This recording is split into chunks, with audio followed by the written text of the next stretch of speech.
오늘은 7월 24일 에스겔 5장 1절부터 17절입니다. 너 인자야, 너는 날카로운 칼을 가져다가 삭도로 삼아 네 머리털과 수염을 깎아서 저울로 달아 나누어 두라. 그 성읍을 애워싸는 날이 차거든 너는 터럭 3분의 1은 성읍 안에서 불사르고 3분의 1은 성읍 사방에서 칼로 치고 또 3분의 1은 바람에 흩으라. 내가 그 뒤를 따라 칼을 빼리라.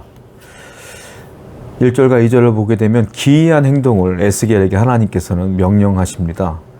먼저 에스겔에게 이렇게 말하죠. 너는 머리털과 수염을 깎아라. 그리고 저울로 달아서 무게를 달아서 그 깎은 것 가운데 3분의 1은 예루살렘 성읍 안에서 불사르고 또 3분의 1은 칼로 쳐라. 그리고 3분의 1은 바람에 날려서 흩어버려라. 이렇게 말하고 있어요. 이게 무슨 의미냐면 예루살렘의 이제 망함으로 이제 포로가 되는 그 일들에 대한 얘기를 하시는 겁니다. 그러니까 애통할 일이 생긴다는 거죠. 이스라엘 백성들 하나님께 회개하며 애통할 때는 어떻게 하냐면 머리털을 뜯습니다. 그리고 수염을 뜯어요. 그러면서 하나님께 회개하는 것이 그들의 회개의 방법이었어요. 그 당시에는. 그런데 그들이 머리털을 뽑지 않고 수염을 뽑지 않으니까 하나님은 에스겔을 통하여 네가 스스로 깎아라. 깎아서 이렇게 하고 이렇게 해라. 이렇게 말씀하시는 거예요. 무슨 말이겠습니까? 회개치 않는다 이 말이에요. 죄를 지었으나 예루살렘이 회개치 않는다. 여러분, 우리가 회개할 때가요 기회가 있어요. 근데 그 시간을 놓치면 우리가 회개치 않으면 그냥 망하는 거예요. 회개하지 않았기 때문에 망한다는 걸 예언으로 보여주고 있는 거예요. 성도 여러분, 성도에게 가장 중요한 것 중에 하나가 바로 회개입니다. 왜냐하면 저와 여러분들은 똑같은 죄인이기 때문에 죄를 안 지을 수가 없어요. 우리는 생각으로, 마음으로, 삶으로, 말로 우린 죄를 짓고 살아요. 그러니까 이 죄를 빨리 인지하고 하나님께 회개하지 않으면 그 죄는 계속 누적되고 쌓인다는 거예요. 그러니까 성도는 늘 회개를 잘하는 것이 신앙이 좋은 거예요. 오늘도 회개할 시간을 놓치지 말고 항상 죄가 있는지 없는지를 돌아보면서 살아가는 여러분 되기를 축원드립니다. 5절입니다. 주 여호와께서 이와 같이 이르시되 이것이 곧 예루살렘이라. 내가 그를 이방인 가운데 두어 나라들이 둘러 있게 하였거늘 그가 내 규례를 거슬러서 이방인보다 악을 더 행하며 내 율례도 그리함이 그를 둘러 있는 나라들보다 더하니 이는 그들이 내 규례를 버리고 내 율례를 행하지 아니하였음이니라. 자, 5절과 6절을 보게 되니까 하나님께서 예루살렘을 선택하신 목적이 나옵니다. 뭐라고 말해 있어요? 내가 이방인들 가운데 예루살렘을 두었다. 그리고 그들로 하여금 하나님의 살아계심을 그들에게 보이기를 원하는데 문제는 뭐냐면 예루살렘이 하나님의 그 목적과 상관없이 이방 나라보다 6절 보니까 이방인보다 더 악을 행한다. 예루살렘이 더 패역하다. 더 죄를 짓는다.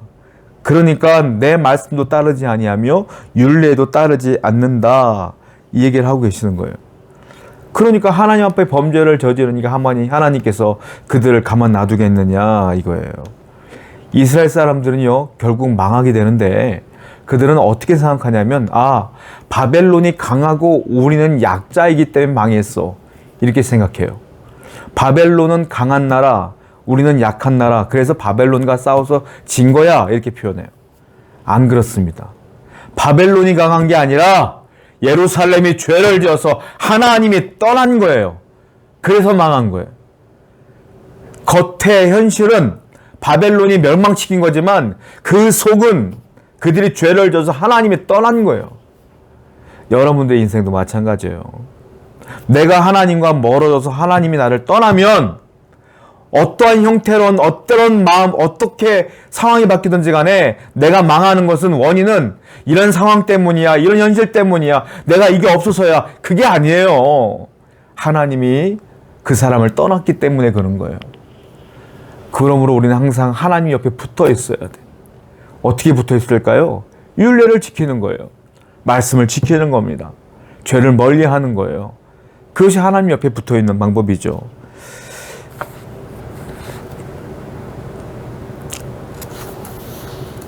8절과 9절도 한번 보겠습니다. 그러므로 나 주 여호와가 말하노라. 나 곧 내가 너를 치며 이방인의 목전에서 너에게 벌을 내리되 네 모든 가증한 일로 말미암아 내가 전무후무하게 내게 내릴지니라. 전무후무하게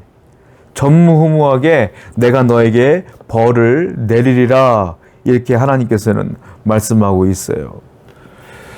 여러분, 전무후무하다는 게 뭡니까? 전에도 없고 후에도 없다는 소리잖아요. 왜 그래요?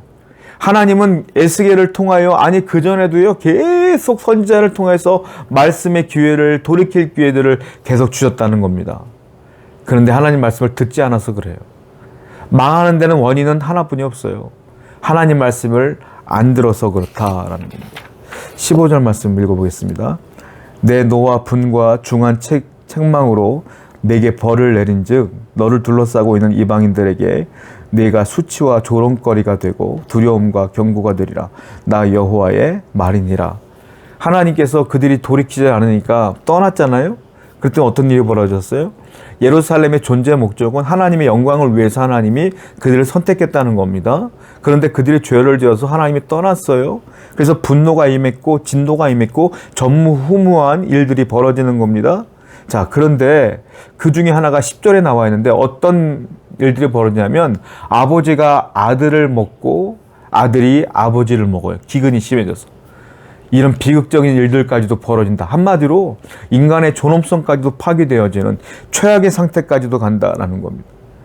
15절을 보니까 그래서 이방인들 중에서 예루살렘이 수치를 당한다. 아니 아무리 그래도 하나님 믿는다는 그놈들이 어떻게 아버지가 아들을 먹고 아들이 아버지를 먹어?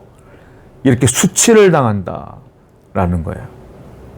성도 여러분, 우리가 세상에서 수치를 당하라고 하나님이 여러분들을 붙들어 주신 게 아니잖아요. 언제 수치를 당합니까? 내가 하나님과 가까이 있지 않을 때 수치를 당하는 거예요. 하나님이 여러분과 함께 하면 세상에서 수치를 당하지 않아요. 우리의 존재 목적은 뭐예요? 세상의 빛과 소금이 되는 것이죠. 그런데 우리가 세상에서 빛과 소금이 아니라 수치를 당한다는 것은 하나님이 나를 떠났다는 것이고 그 원인을 찾아보면 내가 죄를 지었기 때문이다라는 겁니다. 그러므로 항상 우리가 죄가 있는지 없는지를 돌아보고 내가 하나님께 선택받은 목적은 수치를 당함이 아니라 하나님의 영광을 위함이며 빛과 소금의 역할을 감당하라고 하나님이 선택해 주었다는 사실을 늘 기억하여서 이 세상에서 승리하시는 여러분 되기를 축원드립니다. 기도합니다.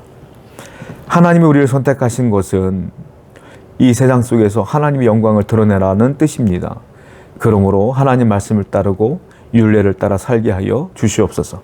예수님의 이름으로 기도드렸습니다. 아멘.